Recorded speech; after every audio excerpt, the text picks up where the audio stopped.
Hello, everyone, and welcome to a new episode of the Keeping Up with Keith interview series. I have an amazing guest today. She really needs no introduction because she is a legend. She has got a Lifetime Achievement Award from NABJ. She also has a Distinguished Journalist Award from the Society of Professional Journalists, and she has had a storied career more than 4 decades in news. So today we are keeping up with the incomparable Beverly White.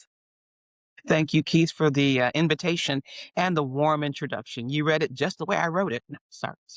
But thanks you. Thank you for real. It's an honor to be here. No, absolutely, absolutely. So, I wanted to talk to you because you are a legend. It's Black History Month. You have been a mentor to me, a mentor to other journalists, an inspiration. And I just want to know for you, now you're retired, do you realize the impact that you had on local journalists in your career?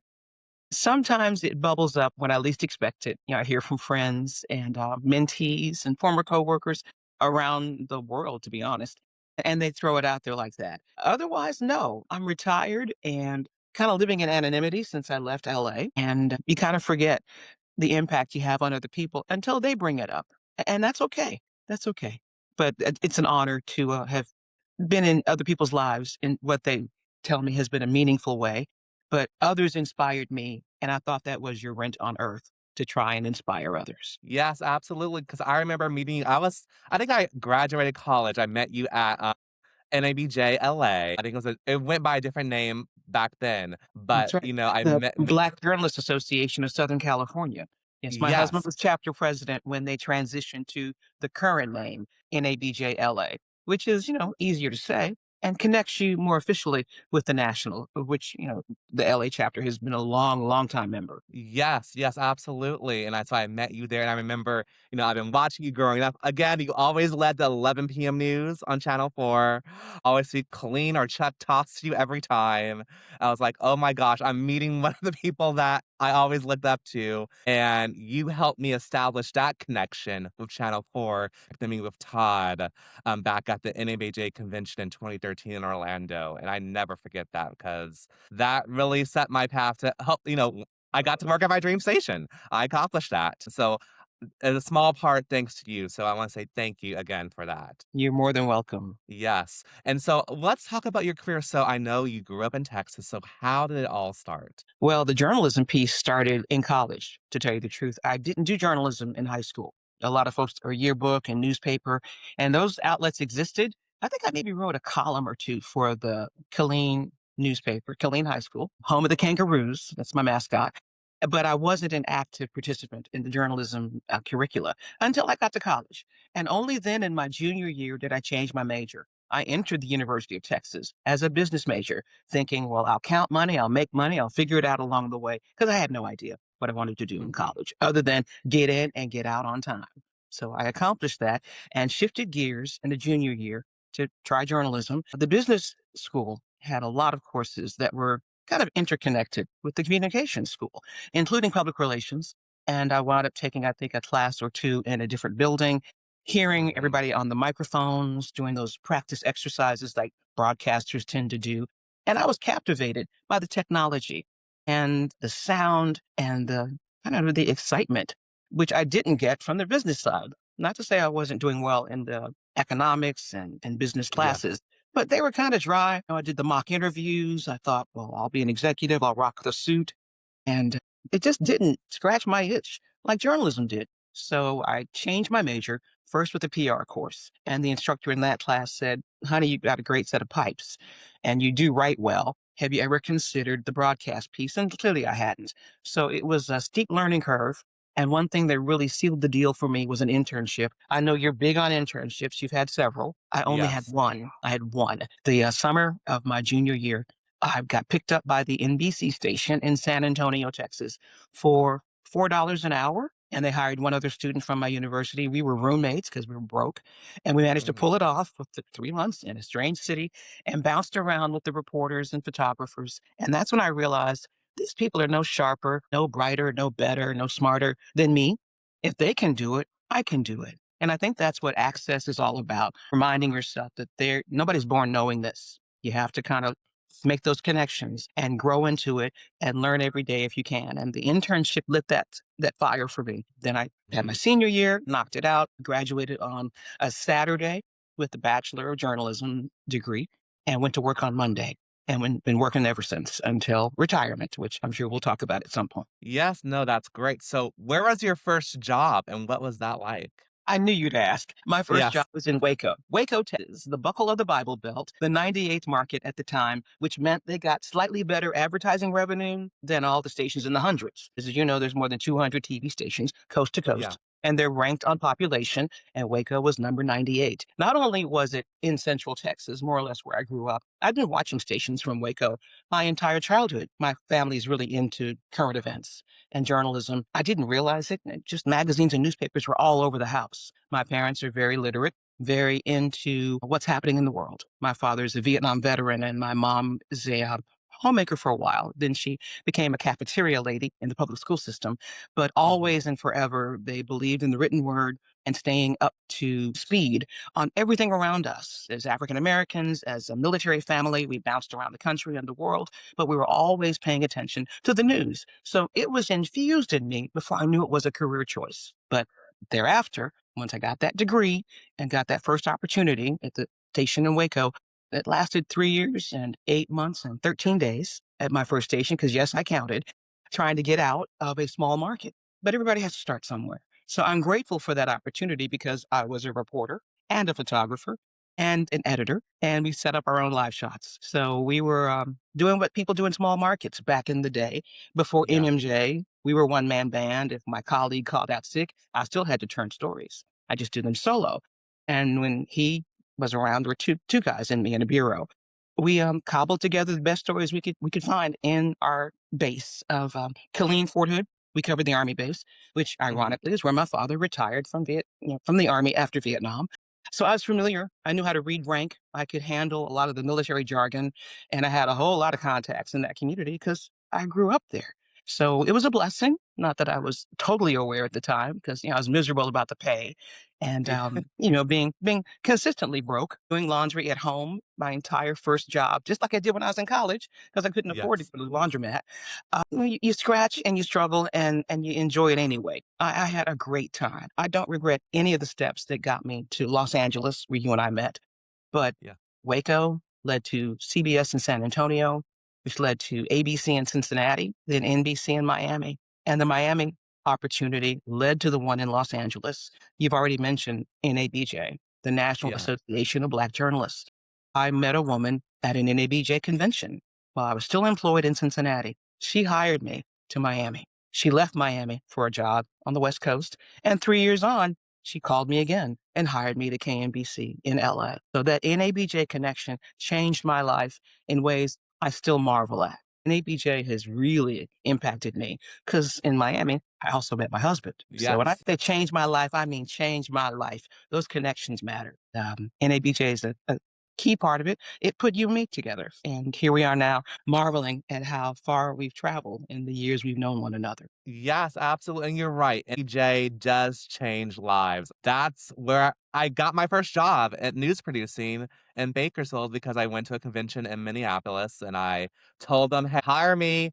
Bakersfield's like 2 hours away from Long Beach. I can work there." And the Okay. rest is history. And I was at the Minneapolis convention. That was the one where Prince performed. Did you go? Yeah. Yes, I did, yes. Yeah, I mean, he didn't he came out and said hello, but he had a DJ set inside Paisley Park. I point to that fondly because my husband said, "I'm not paying $25 to maybe see Prince." I said, "Honey, line me up. I'm going." So me and my tight my running buddies from the LA chapter, we lined up, got on the bus, rolled to Paisley Park, rocked out, sweated out my hair, had a great time on the dance floor. And then, as you recall, at the end of the night, Prince came out and greeted us. And that was the whole point of, like, I can say I saw Prince, but I'd seen him perform before, so it wasn't a total mystery, but it was more than well worth it. And Minneapolis had so many cool things going on for conventions, as it were. And Yes, the very next year I was there to cover Prince's passing. So yes, it matters that NABJ took us to places outside our comfort zone. I'd never been to Minneapolis before that convention. And then I wound up circling back on assignment. And now yeah. Minneapolis is all over the news. I can say I've It been there. is. Yeah, it's uncanny how these overlapping circles, the Venn diagram of our lives, how they interact.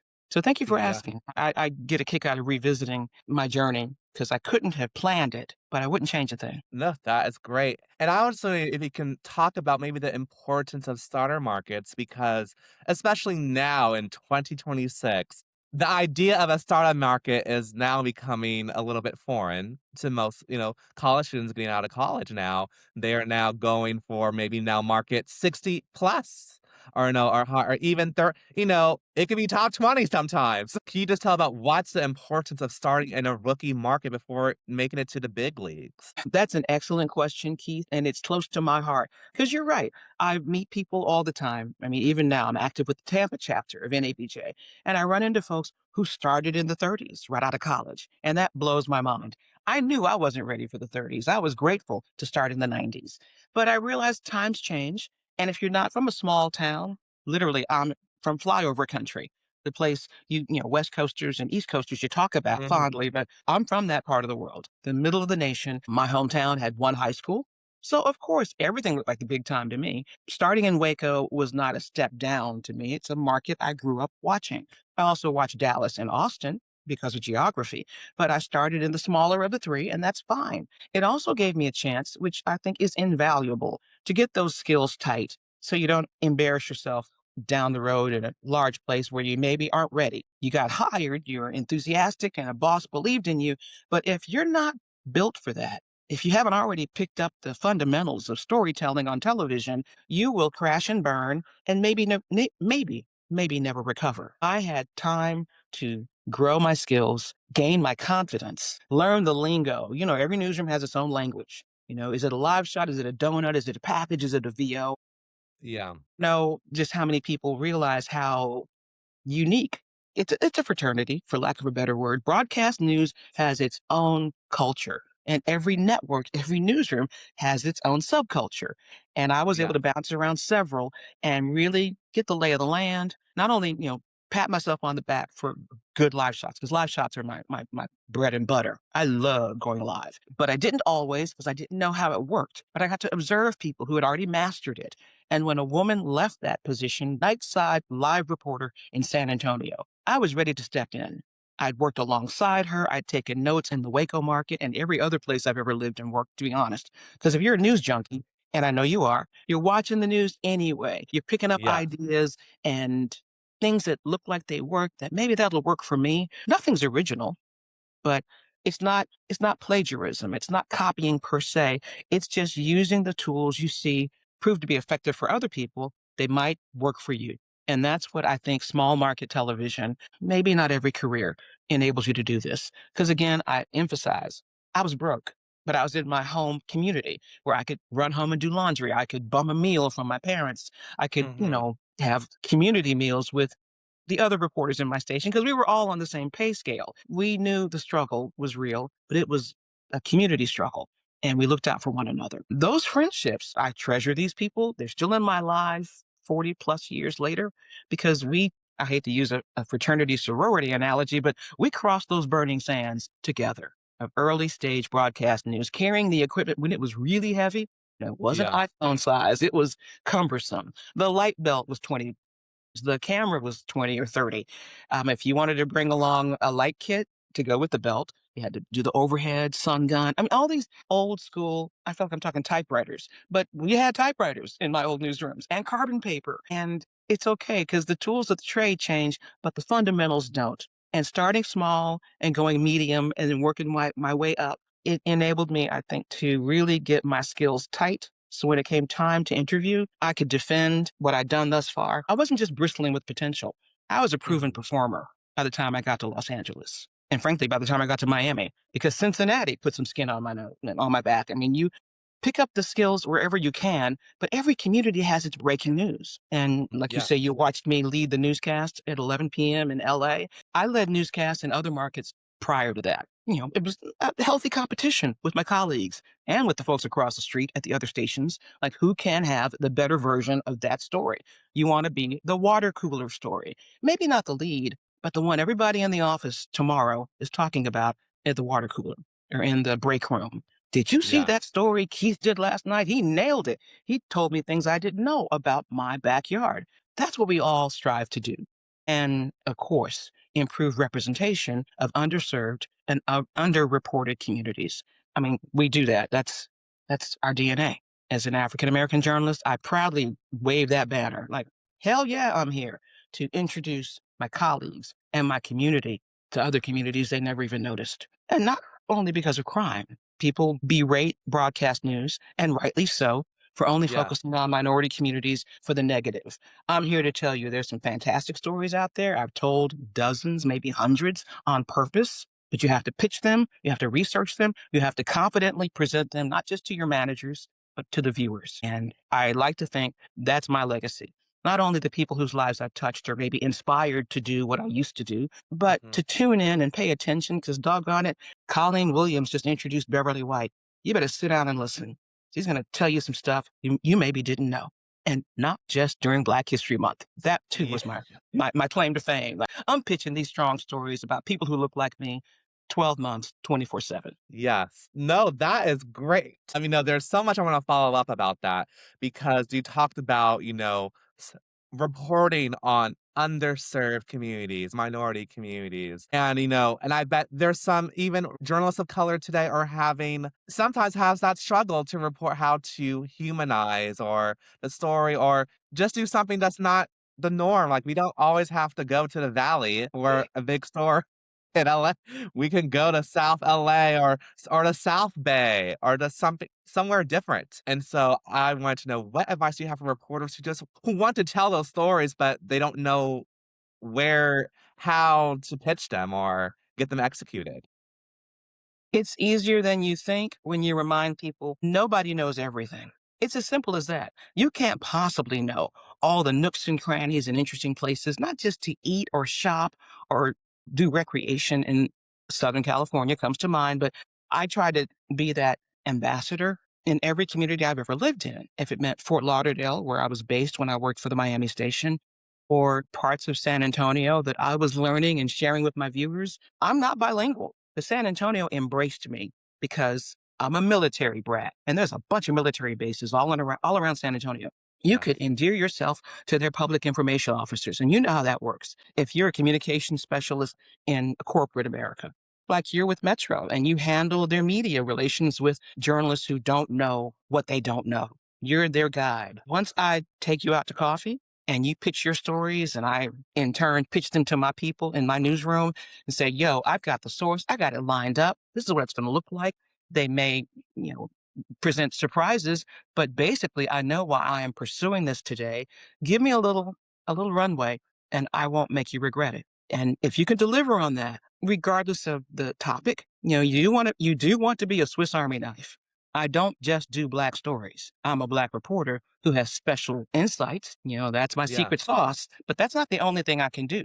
I'm not fond of this memory, but I covered a Klan rally in Texas one time because that's what I was assigned to do. Me and my Mexican photographer went and we owned that story. Because once the Klansmen got over, like, they sent y'all? We're not talking to y'all. I said, well, do you want to be on the number one station in this market or not? Because I'm their ambassador. I'm their gatekeeper. Either you talk to us or you don't show up on the news tonight for whatever reason you're in our town, burning crosses and acting stupid. Whatever you're doing, you want the amplification, you got to go through me. And it is a little intoxicating, the power that broadcast news can give a correspondent armed with a microphone and a good photographer, or if you're your own photographer, you can embrace it, you can own it, and you can remind your managers that this was a good hire. He or she is taking us places we might not get to otherwise, talking to people who weren't comfortable with us. They didn't trust us. But now he or she, Keith and Beverly, are trusted reporters because they've got connections we never dreamed about, which makes all of our journalism better. It's Yes. not DEI. I mean, whatever you want to call it. Woke used to be a positive. It still is in my house. Yeah. All newsrooms need to be woke to what's happening in our name and our communities. If those bullets are flying because ICE or whatever agency is Mhm. recklessly deploying lethal force or pepper balls or whatever they're using against our community, you owe it to your viewers and your readers and your listeners to get out there and find out what was the motivation. Was that really a death penalty offense? And if it wasn't, break it down so everybody understands laws were broken, charges might be filed, the police commission or whomever is investigating. You are their, I mean, ambassador is almost an understatement. You're their translator. You're their, I'm there for you because you bought those bullets. You're a taxpayer. Those bullets that are flying in the hands of local law enforcement or the houses that burn down and the firefighters that respond, you paid for that. You might want to know where your money's going, where your resources are being deployed in your name. I clearly recall during the Vietnam War, because I'm old enough to have watched looking for my daddy, to be honest, Yeah. watching Walter Cronkite and folks like that who would go in country and cover conflict zones. The journalists would remind on a regular, you need to care because they're doing this in your name. It need not be overseas in uniform in the form of a military action. But if your tax dollars are being devoted to potholes and not, taking care of the homeless, or in your opinion, maybe taking too much care of the homeless and ignoring the school children, whatever's going on out there, I am your tour guide. I'm your ambassador. You want to see how your tax dollars are really being spent? It's above and beyond going to a city council meeting. And Lord knows those matter too. I Yeah. don't think influencers and podcasters maybe realize how fundamental those meetings are to basic journalism. And I think that's the distinction. I've covered planning and zoning commission meetings, police commission, city council up the wazoo. You learn to find the 5-page agenda where the juicy stuff is usually at the very bottom. And Yeah. you got didn't wait for it. And then run out and report what you can in a timely manner. No melodrama, just facts. Make it interesting, make it matter. That's what I always believed journalism was about. We are the tip of the spear for the people who care. And if they don't care, we got to reel them in and remind them why they should. I hope that doesn't sound too noble, but that's why I got in it. And I don't for a minute doubt that some days I do fluffy features. I'm not going to lie. You do fun stuff when you can. But when it came down to the rubber beats the road kind of stories, like, okay, somebody's rights have been violated. Mhm. There's an arson here, there's a wildfire there, there's a mudslide back, whatever it is. I want to be on call for that. I want to be the first reporter you think of to send to that story and bring the energy and the honesty that whatever the issue is deserves. And if it happens to be delivered in a Black female face, that's okay too. My tax dollars Okay. are all up in this. And my parents, they instilled that in us as children, that you have a right to know what they're doing, not just in your name, but maybe against your wishes. And therein lies informed voting. We are also part of the democratic process. We're the only profession mentioned in the Constitution for a reason, for a reason. And I don't take that lightly. I hope others who are in it are thinking of getting into it and are listening to this conversation. I pray they feel the same way. This isn't noise. This isn't fake. This is the real. And as the layoffs kick in and Yeah. the politics bubble over and change, like how I view CBS Evening News, for instance, and good people are kicked to the curb and then they launch their own thing and they're thriving. And I'm keeping up on all that because I've always, to my bones, been a news junkie. And that's why I was tickled to get your invitation because I've been watching your stuff and I know you've covered a cross section of people already in your, was it 10 or 12 episodes you're up to now? Yeah. Yes. I think I watched them all, if that means anything. And Thank you. you're welcome. I just love the variety of the people to whom I mean, you got college kids, you got executives, you got my girl, aviation queen, Benet Wilson. I mean, you got some real solid contenders already in your contact list is Yeah. awesome.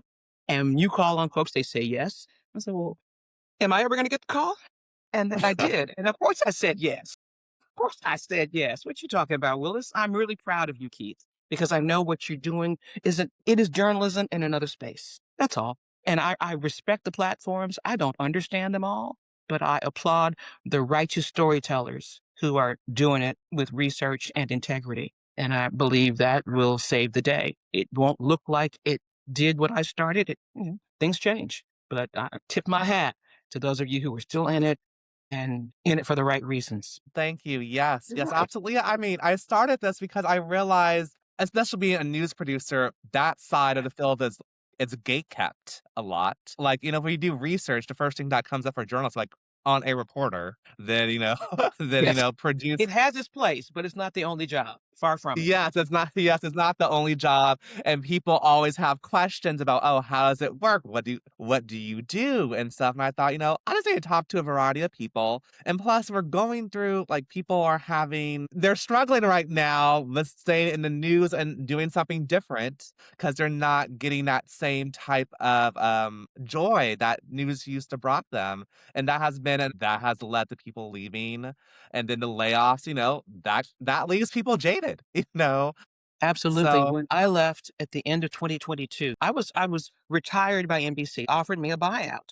And mhm, I really thought I had, oh, 5, 10 more years in me. So it was a shock to the system. I'm not going to lie. The email with urgent in the subject line, which mhm, I don't always read every email from my employer, but I jumped on that one and I'm glad I did because it had a timeline attached. By this day, October 15th comes to mind. I think I had like a 3-week notice to confirm or deny I would take their offer. And, there was money on the table, some coins. I wasn't sure if it was enough to sustain me. And me and my husband did the math about a lot of things, not just that.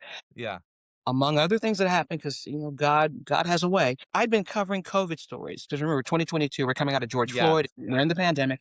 I've been covering COVID stories all the time, and I was in the streets with the 10-foot microphone and the plastic yes, gloves and the mask. We masked up crazy. NBC provided all the PPE we could handle, and we were those who chose staying in the streets. Others were broadcasting from home. It was a choice to work from mhm, home or be in the field, come into the studio in very sanitized, spaced out situations.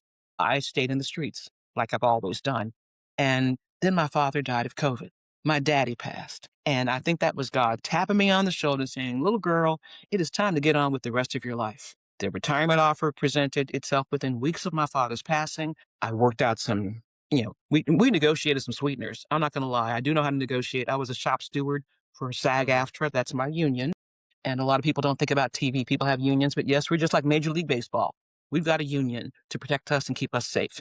I knew some of the language. I reached out to my union lawyer friends to make sure that I was squeezing everything I could from the peacock before I said goodbye. And then I said goodbye. No regrets. No regrets. But the folks who were not so fortunate as to get a buyout offer some weeks and months thereafter were laid off. And the layers of layoffs and the waves of layoffs are happening across the spectrum. My heart hurts for the folks at the Washington Post. I mean, they are yes, catching it right now with 300 shed just last week. And by the time, you share this with your listeners and viewers, maybe more. I know one of the women to whom you spoke, because like I said, I've been watching you, was between jobs. And she was yeah, honest about it. God bless her for her energy. She'll be a wise hire because she's not jaded about it. It's facts. Things change. But she's got talent and positivity. And you can't discount that in a competitive field like journalism, which frankly has always been competitive. Now it's competitive for fewer jobs. And folks like you are inventing new places to tell stories. My concern for your generation and those that are behind me is not just compensation, it's beyond that. It's benefits packages. I mean, will you have health care? Will you have a 401k? Will you be able to retire comfortably like I've been able to do in my 60s? Because I left this business with 41 years under my belt. I was 62. Where will you be at 62? Where will people behind us be when they think they're ready to retire? Will their finances line up? I want to make sure that those of you who are independent journalists within earshot, because I know they're expanding, they can't all be Jim Acosta, Boyan Reed, and do better as independent operators than they were as employees. But it's shaking out right now. And I'm rooting for all y'all because we still need journalism. Full stop. yes. No, that was a word. That was a word that really. So I want to talk about your LA career.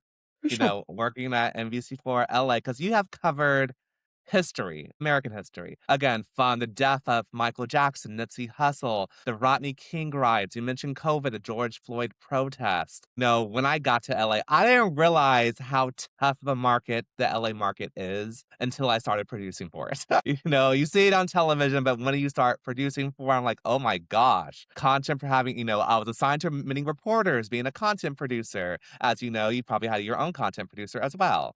And so just the level of skill and the hard work and just news just changed on the car chases, the fires, the spot news, go there, rerouted. But so working in the LA market, what was that experience for you? And what advice do you have for people who want to work here? Because this is the most New York, well, I say LA is the most coveted market to work. I know people say New York, but honestly, I think it's LA is the most coveted to work in. So what do you say? You've been on both coasts, so you have that context. I mean, I know you know Philly, you were in Hartford. Yeah. Hartford? Yeah, Okay. Harvard. Yes, correct. I try to keep up on my people. I know you bounced Yeah. around the country, and that is wise. That's why when you asked about small to medium markets and what's the value in that, that's part of the value. Seeing America in all its wrinkles and its glory from different places and spaces prepared you for LA. My bouncing around, and actually, we lived overseas when I was a kid. Because again, I'm an army brat. I was born in West Germany, back when they called it West Germany, and then went back when I was an early teen or preteen. All that said, I just think it serves you well. People who may want to work in LA, please work someplace else before you send in your resume and your reel and your sincere audition interview for a place as large as LA or even Philly or Detroit, DC, New York. Those are major markets for a reason. They used to be aspirational. Some folks are getting hired there maybe ahead of schedule, and they're the ones who fall through the cracks because they're not ready. I root for everybody to please be ready. It may take you 3 years, 5 years, 7 years someplace else before you deserve to be hired. Maybe LA's your hometown and you only want to work there. You only want to work in the Big Apple. But they got hundreds and maybe thousands of folks who are even more anxious and more prepared than you. So be prepared to jump the line and earn the job and deserve the job. And most importantly, keep the job if that's what you want to do. Independent journalism has its place, but those who want to do legacy media, it's more competitive than ever, but it's valuable, it's worthwhile, it's satisfying. The types of stories you relayed that I have covered, I have to make one correction. I didn't cover Rodney King, but I was hired as a result of Rodney King. Rodney King was in the spring, what was it, 92? I got hired that fall because there were a lot of correspondents of other ethnicities who didn't want to do those communities where stuff was on fire. They got terrified, scared, freaked out. And I think they had two African American reporters at NBC4 when they brought me in. I was the first female in 7 years, first Mhm. Black female in 7 years at KNBC when they hired me in November 92.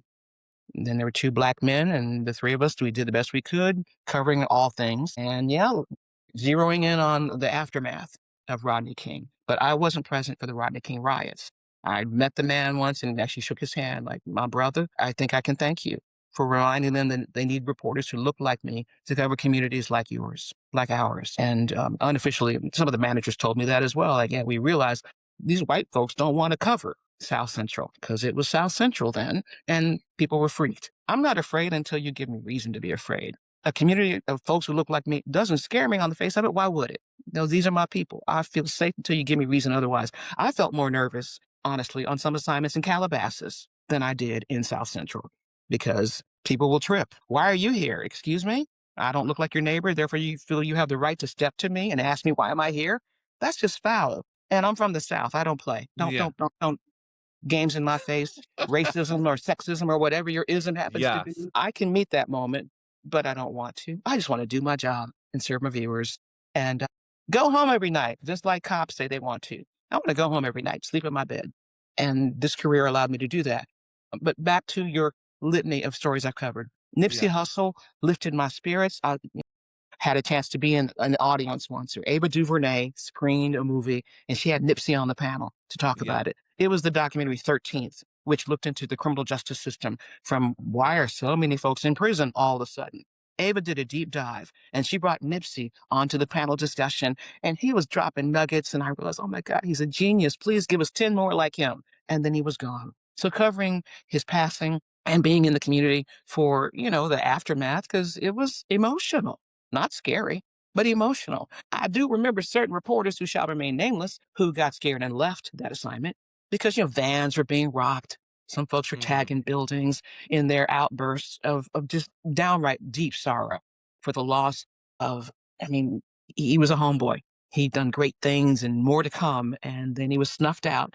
And it broke a lot of hearts. A lot of folks acted out. But I wasn't scared one moment covering the Nipsey Hussle outburst. I mean, they brought the funeral procession came right down Crenshaw Boulevard. Mhm. And, thousands and thousands of people came out for that. And it was exhilarating, not in the least bit terrifying. But for different cultures and different people, it was an assignment they wanted no part of. Whereas me and my photographer, who happens to also be black, we embraced it. We loved it, and the community loved us back. So there is a place for all kinds of people in journalism. And I mean veterans and disabled and black. I mean, you know this. Yes. Our newsroom should look like our communities, simple and plain. But for the longest time, they didn't. And that's how I could count in every single newsroom on one hand that I ever worked in. At the time of my hire, I could count on one hand. And the first two stations, I might have been the only black reporter. But so what? I'm here. There's more behind me. I want to hold the door open and make it plain that you didn't make a mistake when you hired me. And there's more and better than me. Just look around. Don't hit me with that, well, we can't find qualified minorities nonsense. Because you and I have gone to NABJ conventions that are crawling with qualified people. Yes, yes, absolutely. That's great. And so now I want to talk about, real quick, life after news. You're retired. So how is life after news? It's because I left California. Yes. I'm retired on the Gulf of Mexico. Not that other name, but the Gulf of Mexico is where I live. And I'm having the time of my life only because it's a deadline free life, but it's still busy.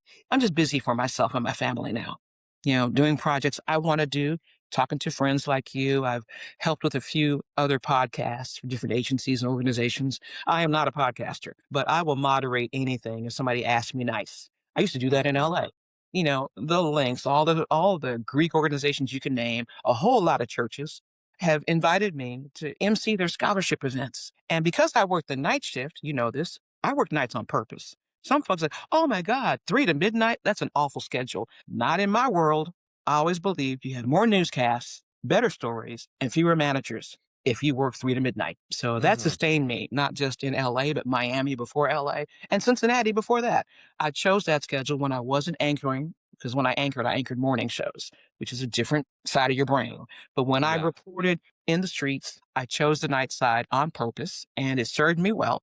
It became my bread and butter. It also gave me lunches and weekends where I could serve my community. I wouldn't charge because why bother? I'm getting paid. I'll come to your event. I will MC your Little Miss African American pageant.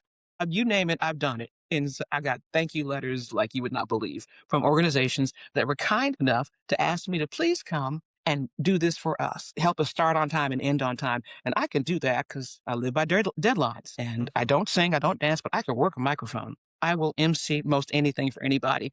And the word got out quick when I arrived in LA, and the community. And I don't just mean black folks, I mean anybody who needed an MC for free would call on me. And if I could pull it off, I would because I was available Monday through Friday for lunches and sometimes breakfast if you ask me nice, but always lunches and weekends. I did a lot of programming for outside groups, nonprofits always, not political, nonprofit groups that needed an MC. So that was my secret sauce. It gave me community relations, of my own choosing, not press release stuff, but people I met and got to know and came back year after year to help their various and sundry organizations raise money and do good Mhm. works in our community. That's not even political. That's just being a citizen, in my humble opinion.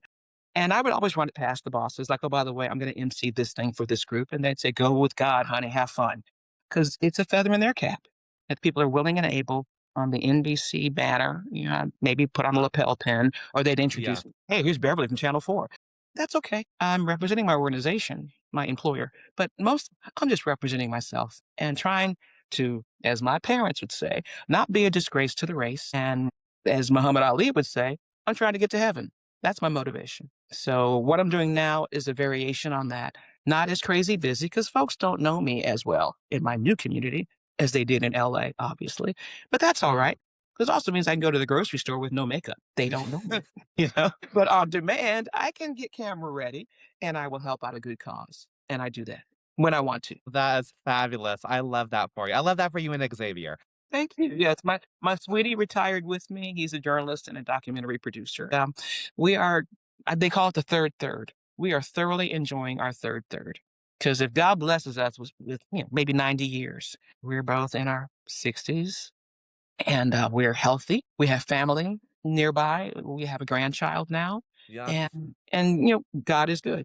God is good. The career was exactly what it needed to be, and because of my father's condition and him passing, because he contracted COVID and died 10 days later. He didn't linger. I'm not saying it was like that. But when it happened, it was a cold slap in the face that, girl, get your life on. Get your life on. My dad made it to 94. So I'm not saying time was squandered. He had a good full life, is in his right mind and able bodied until he was stricken with COVID. And I just think that was the Lord doing what the Lord likes to do. Strong messaging that you cannot ignore. I couldn't ignore it. And NBC made that offer. And here I am in my third. Happy as a clam. That is great, that is great, and we touched on a little bit about this because we were talking about the future of the industry. Right now, I think the industry we're dealing with the creator economy, influencers, content creators, independent journalists, and also there's mergers going on. So how do you describe what's your opinion of the state of media today, and where you see it going in the future? Tell you the truth, I have no idea where it's going. I'm kind of grateful not to be on the news treadmill anymore, if we're being honest, and we are. But I Yeah, also worry for my friends who are still doing it and doing great work against tremendous pressures. I mean, I know some of the folks who were laid off at the Washington Post, and they're struggling because at that level of performance, who can afford them and where will they go next? Because that's one of those destination yeah, organizations. You get to the New York Times or the Washington Post, even CNN, love them or hate them. I remember when CNN launched. That's how old I am. They started when I was in college, and they called them the Chicken Noodle Network. Nobody knew that Ted Turner's experiment was going to work. And they were recruiting at my university and countless others. And I knew the jobs were out there, but I said, why would I go to Atlanta for minimum wage when I could stay right here in Texas and make that? So I didn't take the bait. But people I know who did had fantastic careers in management and on camera positions at CNN mhm, because they jumped on board the grand experiment. That's, I think, where we are now. We don't know which of these fantastic platforms will be around in 10 years, but I tip my hat and pray on a regular for folks I know who have no choice but go where they can tell their best stories and do their yeah, best work. And I'm trying not to judge. I'm not, God, I got a grandchild who wants me all over TikTok and Roblox, and I'm trying, yes, but it's a lot. For my information, I still go to the standard sources because, I'm old school. I still mhm, subscribe to some newspapers online. I don't do the dead tree version anymore. But when I left LA, we were probably the only family on our block getting the Sunday edition of the LA Times in the driveway. My coupons, my thick sections, I yeah, could read all day after church. I mean, that was a tradition for me, for us. I don't get a dead tree version of a newspaper anymore. But I still believe in newspapers, long form journalism. At PBS, I was crushed when they canceled their weekend news. But the PBS NewsHour is with Jeff Bennett, who I know because of NABJ. I mean, yeah, all of these things matter to me deeply, but I have no clue. I don't think anybody really knows where it's going. Because, for a hot second, we thought Jeff Bezos was going to be the saving grace of the Washington Post. And Patrick mhm. Soon-Shiong at the LA Times. We had high hopes for the billionaires saving journalism. And we see how that worked out. So I think independent journalists have the tiger by the tail. If anybody's going to save this industry, I think it's going to be them. Okay, okay. So let's wrap this up. So, Beverly, what are you keeping up on? I'm streaming. Can you believe I'm streaming? I never did that because I was working so hard. When you work the night shift, you come home and you collapse. Yes. So no, I wasn't really into destination television, any of it. But now I've watched all of The Wire twice. I'm into Okay. Landman. I mean, there's some stuff out there that it's mind blowing. Hidden Assets on BBC. I mean, there's all kinds of things that we are tuned into and entertainment that we're tapping into at the local level. And I want to get it back out in the world. My husband and I, we love to travel. Our last overseas vacation, well, overseas, it was in the Americas. We went to Montreal right before everything shut down for the pandemic, but the world Yes. reopened, and now we have some time on our hands. We took some time after retirement because again, that was 3 years ago now that I retired. We've since we built a house and we getting closer to family. I mean, literally, geographically, Yes. emotionally, time that was lost to our careers. We're now making up for lost time, and that's a blessing. Because, I didn't have any family. We didn't have family in California. When we left Florida, my husband was my boyfriend then, but when we left Florida for LA, it was just the two of us. I think he had one cousin. in Laguna Beach. And then that family got up and left. So we were out there all by ourselves making inroads and building relationships. But none of it was blood. Our closest family, maybe Arizona and Texas, but nobody we could just like drive up the street or walk down the block and hang with family. And you don't know how you miss that until you do.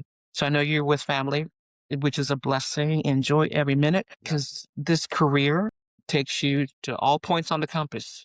And you know, may not always have family or real deep friends to build on. You have to create a new family. So we did that. California, 30 years in California, we were able to do that. And now we're taking a deep breath and reinventing ourselves with a smaller, still beautiful circle of friends. And again, closer to family. So that's what we're up to. And as for me personally, yes, the streaming is got me locked on the couch more than I care to admit.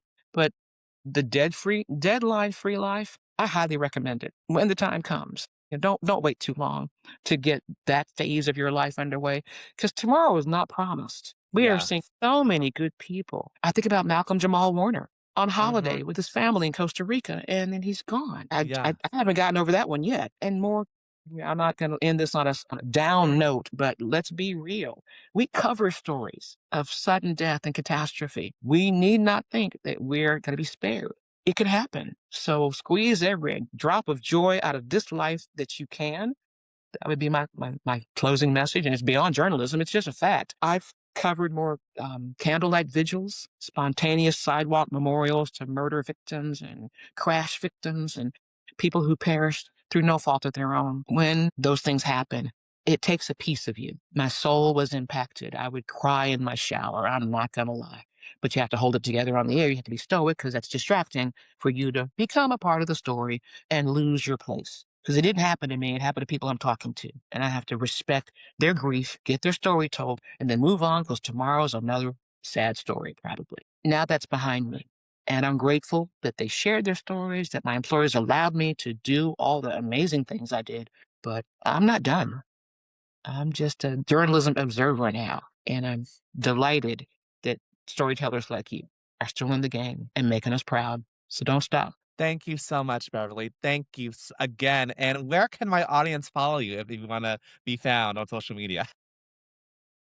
I am busier on Threads than anybody should be because I just find other people's storytelling, you know, in chunks. I can get lost on Threads and like wake up, wow, where did this 2 hours go? I'm reading other people's.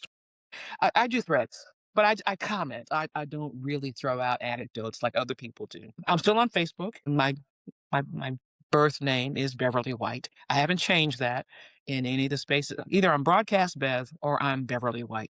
Let me see. Threads, Twitter, X, whatever they call it. I stuck with it, Yeah. but I don't contribute much because I that man just drives me nuts. But I do realize it has its place for conversation's Yeah. sake. So I'm there if you care, and definitely Facebook. Okay. I always forget to post on Instagram. So yeah, I'm slow. You can tell. What? You're not on TikTok? TikTok? Nope. All the places I'm not. There's a longer list of places I'm not than places I am. But anybody wants to find me, it's not that hard. I'm not going in. Okay. I No, have. no. Oh, I do have to say this. I promised myself I Yes. would put this out there because folks don't realize I spent 41 years withholding my opinions. I'm not doing that now. I'm blasting everybody. If you said or did something that bothers me or that I love and want to amplify, I'm doing that now like never before because I couldn't do that when I worked in the journalism world. You get it. Nobody's Yes. supposed to know Yes. how I voted because it's none of their business and it compromises my integrity. So I Yes. kept it to myself as I should. But I don't have to do that anymore. I'm just like anybody else in the world with an opinion. And sometimes when I'm poked, I will put my opinion out there and then see who replies. Yes. No, no. It's No better than worries. therapy. Honey, it is better than therapy. Getting to speak freely, I feel emancipated because I No, couldn't for a absolutely. very, very, very long time. No, absolutely. I have friends in like in their late 20s who are out of Yes, news and they find like they post it on Instagram like I can finally do this after being that's right. years and do Right. I can say what news. I mean and mean what I say, and I'm loving it. Loving it. Yes. Well, Beverly, thank you so much. I know we went over, but this was a great conversation. I think so too. I'm honored to be included. I'll tell you that from the jump. I saw all your other guests. I said, maybe he's going alphabetically. Maybe that's why he hasn't called me yet. But I'm glad you did. Yes, yes. Well, I hope because I did reach out to some other people. Hopefully they get approved by their Well, people. Sure, sure. I'll keep watching. You keep doing what you're doing, Keith, and continued success. Yes, absolutely. Well, again, guys, thank you so much. And remember, you can follow me at Keeping Up with Keith. That's on YouTube, on Instagram, and on TikTok. So, Beverly, thank you so much. And talk to you next time, everyone.